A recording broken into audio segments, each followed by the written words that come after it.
नमस्कार, स्वागत है आपका वीके न्यूज में। अभी तक गुजरात शेरों के लिए जाना जाता था और अब ये इस शेरनी के लिए भी जाना जाएगा, जिसका नाम सुनकर गाजा के आतंकियों की सिट्टी पिट्टी गुम हो जाती है। ये शेरनी ऐसा वार करती है कि सामने वाला पानी तक नहीं मांग पाता है। बताते हैं कौन है ये और मोदी शाह से इसका क्या कनेक्शन है। उससे पहले आपको ये जानना जरूरी है कि इजराइल और गाजा के बीच इन दिनों माहौल गरमाया हुआ है। जिस तरह से इजराइल ने गाजा के आतंकियों की बोलती बंद कर रखी है, उससे पूरे विश्व में हड़कंप मचा हुआ है।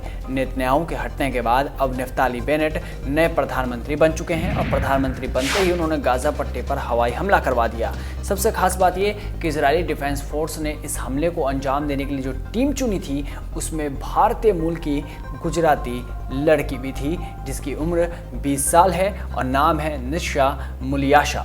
वो आईडीएफ के बहादुर रंगरूटों में से एक है। तो चलिए आपको निशा के बारे में बताते हैं। तेल अवीव में रहने वाली निशा का परिवार मूल रूप से राजकोट के मनावतार तहसील के कोठारी गांव का रहने वाला है। बता दें कि इजराइल में कुल 45 गुजराती परिवार है, जिसमें से अधिकांश हीरा कंपनियों में काम करते हैं। निशा इजरायली सेना में शामिल होने वाली पहली गुजराती लड़की हैं और आप सब जानते हैं कि गुजरात से ही प्रधानमंत्री नरेंद्र मोदी और अमित शाह भी आते हैं। अहमदाबाद मिरर की रिपोर्ट के मुताबिक निशा के पिता जीवा भाई मुलियाशा ने बताया है कि इजरायली शिक्षा प्रणाली एक बच्चे के अंदर लीडरशिप की क्वालिटी डेवलप करती है। एक सिक्योरिटी कंपनी चलाने वाले जीवा भाई कहते हैं कि स्कूली शिक्षा बच्चों की योग्यता और स्किल की परीक्षा करने के लिए टेस्ट सीरीज तैयार करती है, जिससे उन्हें एक उपयुक्त पाठ्यक्रम और करियर चुनने में मदद मिलती है। निशा के पिता ने बताया कि इजराइल में 18 वर्ष से अधिक आयु के सभी नागरिकों के लिए सैन्य सेवा में भर्ती अनिवार्य है। निशा को 2 साल पहले आईडीएफ ने चुना था। अपनी ड्यूटी के दौरान उसे सेना के वाहनों के साथ घूमना पड़ता है और लोकेशन बदलते रहना पड़ता है। निशा पिछले 2 साल में लेबनान, सीरिया, जॉर्डन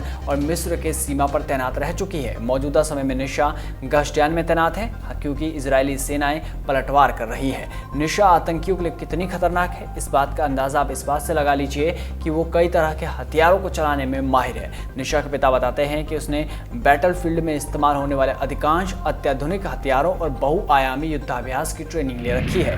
निशा के पिता ने बताया कि एक बार सेना में 2.5 साल का कार्यकाल पूरा होने के बाद उन्हें 5 या 10 साल का एक एग्रीमेंट साइन करना होगा, जिसके बाद उन्हें इंजीनियरिंग, मेडिसिन या अपनी मर्जी का कोर्स करने की इजाजत होगी। निशा की पढ़ाई का पूरा खर्च इजराइल की सेना उठाएगी। निशा के पिता ने जानकारी दी कि सामान्यतः वो दिन में 8 घंटे तक काम करती है, लेकिन इस तरह के समय में 24 घंटे या उससे अधिक भी काम करना पड़ता है। निशा के करियर की पसंद उनके परिवार को गौरवान्वित करती है, लेकिन वो उसे याद भी बहुत करते हैं। जीवा भाई ने कहा कि निशा अपनी सर्विस के लिए पूरी तरह से समर्पित है। अगर वो आसपास होती है तो हम सप्ताह के अंत में उससे कभी मिल भी लेते हैं, लेकिन कभी कभी तो महीनों बीत जाते हैं। ध्यान देने वाली बात है कि इजराइल में रहने वाली निशा का कोई भारतीय मित्र नहीं है, लेकिन वो अंग्रेजी, हिंदी, गुजराती, हिब्रू और स्पेनिश की अच्छी जानकार है। निशा ने कई बार भारत की यात्रा भी की है।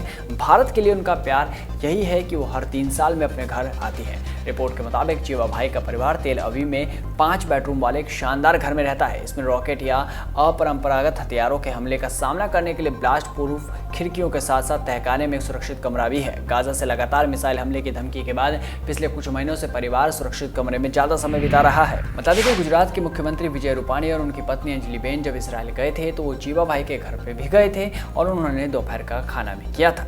फिलहाल इस वीडियो में इतना ही। देश और दुनिया की तमाम बड़ी खबरों से जुड़े रहने के लिए बने रहिए वीके न्यूज़ के साथ। नमस्कार।